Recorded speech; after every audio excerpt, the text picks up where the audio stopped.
Hi అండి. ఈరోజు చేపలు చింతకూర రెసిపీని చేద్దామండి.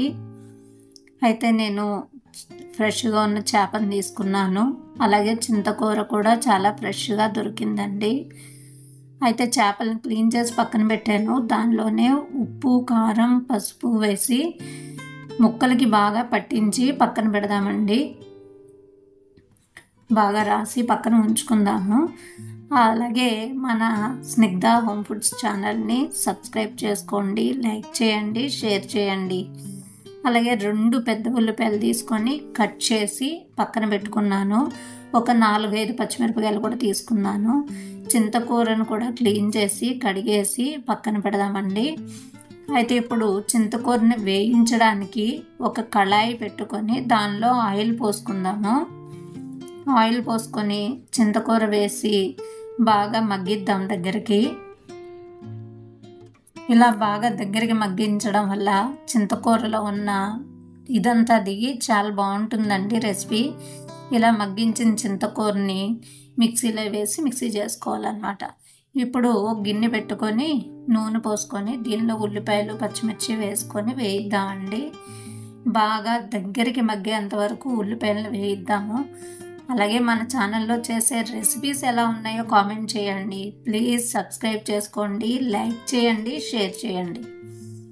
ఉల్లిపాయలు బాగా మగ్గిపోయినాయండి. ఇప్పుడు దీనిలో ధనియాలు, జీలకర్ర, అల్లం వెల్లుల్లిపాయ, ఉల్లిపాయ, లవంగాలు, చెక్క, గసగసాలు వేసి పేస్ట్ చేశాను. ఆ పేస్ట్నే వేసి పచ్చి వాసన పోయేంత వరకు బాగా వేయిస్తానండి. బాగా పచ్చివాసన పోవాలి. ఇది వేగుతూ ఉంటుందండి. ఈ లోపుగా మనం చింతకూర వేయించి పెట్టుకున్నాం కదా, దాన్ని మిక్సీ చేసుకుందాము. పేస్ట్లా చేసుకుని పక్కన పెడదామండి. అయితే బాగా మసాలా వేగిపోయిందండి. ఇప్పుడు దీనిలో చేపలు వేసేద్దాము. చేపలు వేసి నీసి వాసన పోయేంత వరకు కూడా కొంచెం వేయిద్దాం బాగా అన్ని చేపల్ని.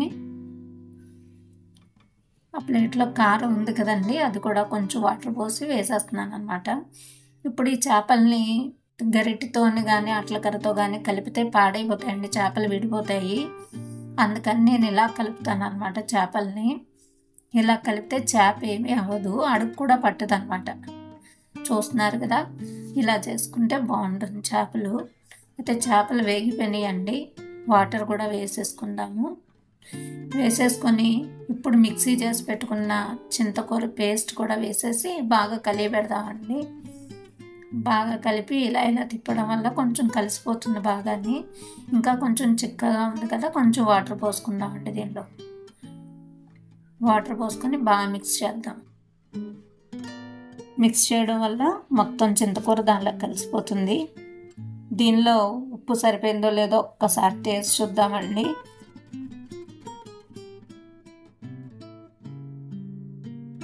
సరిపోయిందండి, మూత పెట్టేసుకోవచ్చు. ఎందుకంటే ఉల్లిపాయల్లో కూడా ఉప్పు వేసాను, చేపల్లో ఉప్పు వేసాను కదా, ఇది సరిపోయిందనమాట.